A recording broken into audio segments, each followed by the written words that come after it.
Come, madam, come, all rest my powers defy. Until I labour, I in labour lie. The foe, oft times having the foe in sight, is tired with standing, though he never fight. Off with that girdle, like heaven's zone glistering, but a far fairer world encompassing. A girdle is the first piece of clothing or accessory mentioned in the poem that has to be removed for the lady to undress. Unpin that spangled breastplate which you wear, that the eyes of busy fools may be stopped there.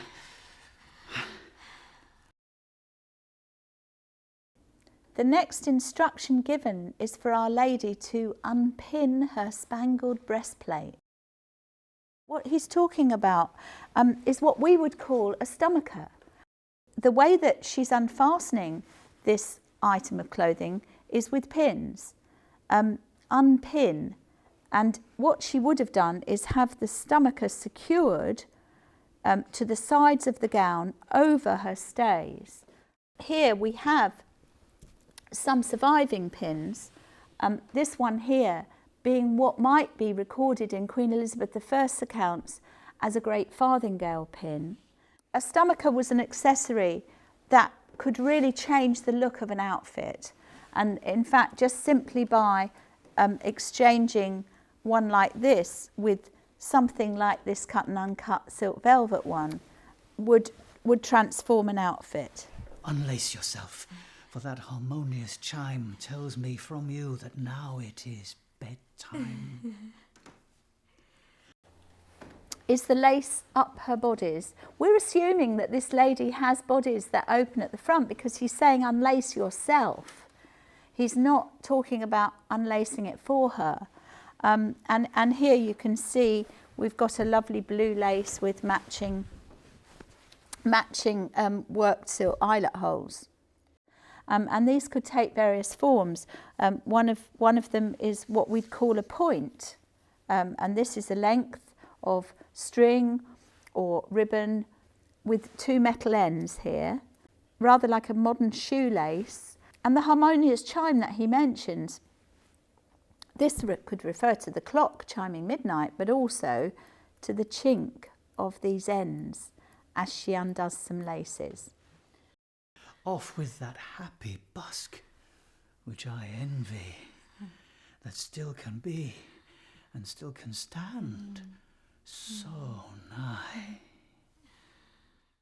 Then he makes a suggestive comment about the fact that a busk was something that was a very stiff piece of either bone or ivory, whalebone, baleen, wood of various sorts, but something that could hold the front of the lady's clothing in quite a straight line.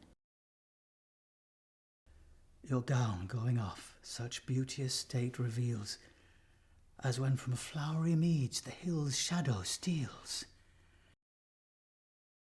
Your gown going off, that with it her bodice come off and her underpinnings and petticoat all comes off together, and possibly her ruff attached to the back of the gown.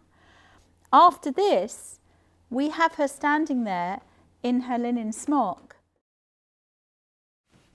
Off with that wiry coronet, and show the hairy diadem which on you doth grow. When our male character comes into the room, he's wearing a hat, and on her head we're told she's wearing a wiry coronet, a very dainty, delicate, in this case jewelled item, possibly made by women working with wire, making things like the ruff support and these head ties. Off with those shoes, and then safely tread in this love's hallowed temple, this soft bed. He just speeds things up here, I think. sort of saying off with your shoes, but obviously she's going to have a pair of stockings underneath. And in our case, a pair of silk knitted stockings with an embroidered motif of an acorn. And here we have the pair of silk garters that she wears around the stockings, above the knee in our case, wrapped round 3 times and tied in a bow. Oh. In such white robes, heaven's angels used to be received by men. Thou, angel, bringst with thee a heaven like Mahmed's paradise. And though ill spirits walk in white, we easily know by this these angels from an evil sprite. Those set our hairs on end, but these, our flesh upright. So once Our Lady is simply wearing her white linen smock, we hear from the poet references to first angels in white robes, and then he mentions Muhammad's paradise, reminding us that in the world of Islam, white is an important colour for clothing. And then he moves on to ill spirits walking abroad. And this brings in the subject of the fact that people wore linen from when they were first born, little babies wrapped in linen swaddling clothes, right through to when they died, when the English were buried traditionally in this period in a linen sheet. Like if you died in bed, it makes sense to wrap somebody in their bed sheet.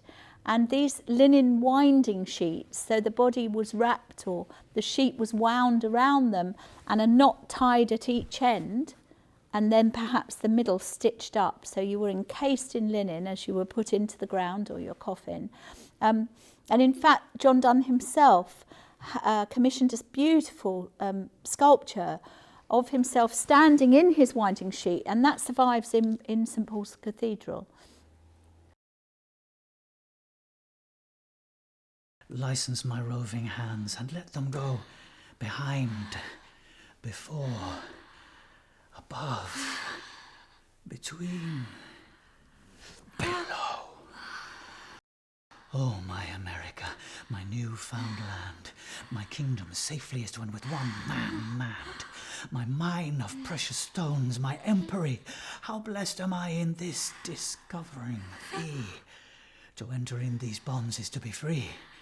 Then where my hand is set, my seal shall be. Ah, full nakedness. All joys are due to thee, as souls unbodied, bodies unclothed must be, to taste whole joys. Gems, which you women use, are like Atlanta's balls cast in men's views, that when a fool's eye lighteth on a gem, his earthly soul may covet theirs, not them. Like pictures or like books, gay coverings made for laymen, are all women thus arrayed. Themselves are mystic books, which only we, whom their imputed grace will dignify, must see revealed. Then, since that I may know, as liberally as to a midwife, show thyself, cast all, yea, this white linen hence. There is no penance due to innocence. To teach thee, I am naked first. Why then, what needst thou have more covering than a man?